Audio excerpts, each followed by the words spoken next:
ఎందుకని అమ్మవారి యొక్క ముఖమండలాన్ని ధ్యానంలో చూస్తున్నాడు. పౌర్ణమి నాటి చంద్రబింబల్లా ఉంది ఆవిడ ముఖం. ఆ రోజు అమావాస్య.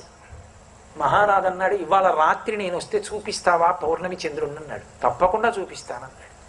రాత్రి వస్తాను, చంద్రబింబాన్ని చూపకపోతే నీకు మరణశిక్ష అని రాజు వెళ్ళిపోయాడు. అందరూ వచ్చి ఎంత మాట అన్నావురా? ఆయన ఏం మాట్లాడలేదు. తర్వాతి శ్లోకం చెప్పాడు అమ్మవారి మీద. వెంటనే దేవాలయంలో ఉన్న అభిరామి అమ్మవారు తన చెవికున్న తాటంకాన్ని కుండలాన్ని తీసి ఆకాశంలోకి విసిరింది. గుండ్రంగా పూర్ణచంద్రబింబంగా ప్రకాశించింది. రాజు క్షమార్పణ చెప్పి అభిరామ భట్టు పాదాల మీద పడ్డాడు. అంత గొప్ప క్షేత్రం తిరుక్కడవు. కాబట్టి ఆ తల్లి ధ్యానం అంత గొప్పది. పౌర్ణమి నాటి చంద్రబింబంలా ఉండే పరదేవత యొక్క ముఖమండలాన్ని ఎవరు ధ్యానం చేస్తారో వారు అమృతత్వాన్ని పొందుతారు. వారికి సాధ్యం కాని విషయం ఇది ఉండదు. ఆ తల్లి అనుగ్రహంతో